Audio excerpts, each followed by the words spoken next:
Christ est ressuscité, il est vraiment ressuscité. Alléluia, alléluia.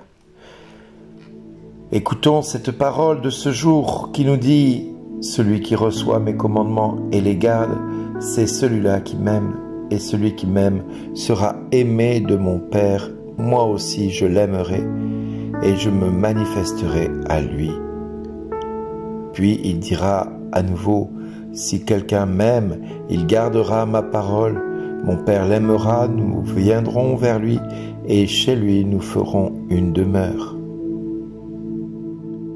Mon Dieu, quelle belle parole de ce jour que l'Église nous propose d'entendre. Qui plus est, il nous dit qu'il nous enverra le défenseur, l'Esprit Saint.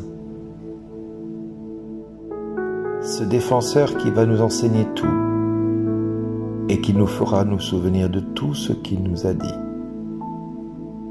Alors parfois nous sommes des hommes et des femmes qui pensons, et cela à juste titre parce que cela a été prouvé maintes fois, que nous ne sommes capables de rien, que tout vient de Dieu. Et effectivement, tout vient de Dieu. Mais nous oublions ce que Dieu nous a donné,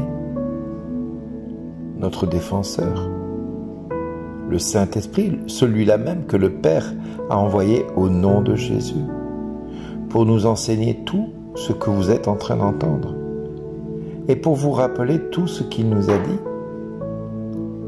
Alors oui, frères et sœurs, nous avons la possibilité de devenir amnésiques et de penser que nous ne sommes capables de rien. Or, ce n'est pas la chose qu'il nous faut retenir. L'ennemi veut vraiment que nous restions des êtres discrets. Il veut surtout que nous n'ayons pas l'audace de témoigner. Il veut surtout que nous soyons un peuple plus tellement chrétien, mais crétin, qui a oublié son premier amour. Je me pose souvent la question, pourquoi dans nos églises il y a si peu de guérison? Pourquoi dans nos églises y a-t-il si peu de manifestations de la gloire de Dieu? Il faut que certains personnages aient l'audace de croire au miraculeux pour que le miracle s'accomplisse. Mais tout cela n'est possible que parce que dans notre cœur et dans notre vie, nous osons ou pas croire en ce que nous annonçons. Personnellement, quand j'annonce la parole de Dieu, je suis convaincu que ce que j'annonce est la vérité.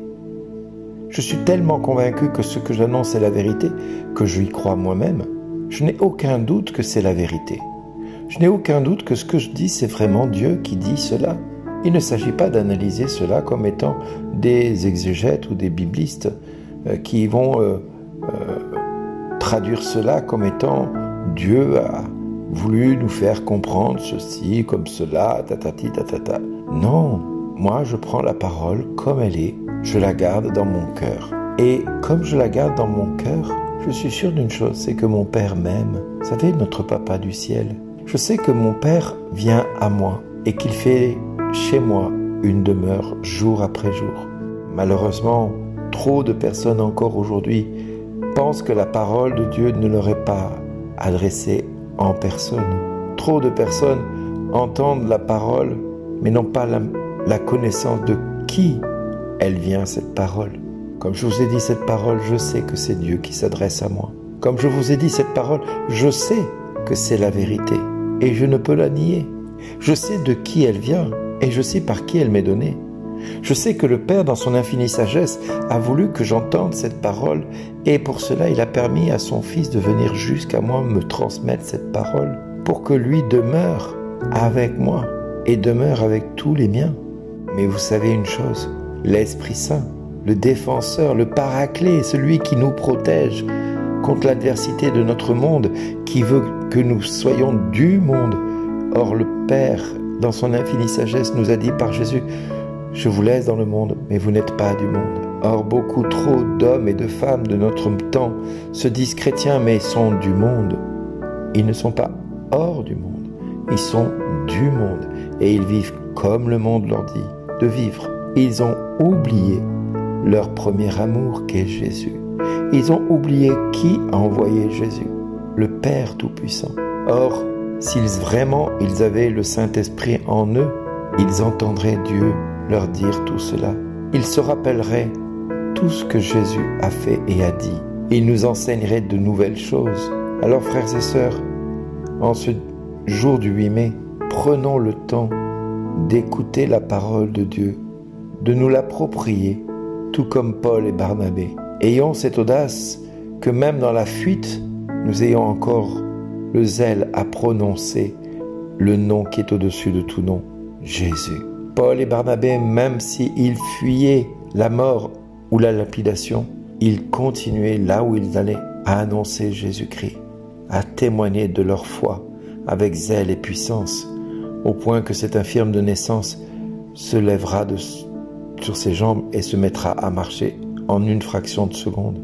Mais tout cela, ils ne pouvaient le faire que parce qu'ils croyaient en ce qu'ils annonçaient, et ils croyaient que ce qu'ils annonçaient était la vérité vraie. Frères et sœurs, serons-nous de ces hommes, tels Paul et Barnabé, capables de croire ce que nous annonçons, de vivre ce que nous témoignons et de témoigner de ce qui nous anime? Frères et sœurs, osons nous poser la question, où est notre foi en Christ?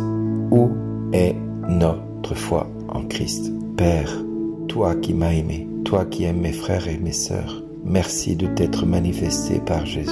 Merci, Père, de t'être manifesté par ton Fils Jésus et de nous avoir sortis du monde. Merci pour ton Saint-Esprit que tu nous as envoyé. Merci pour lui qui vient nous enseigner jour après jour.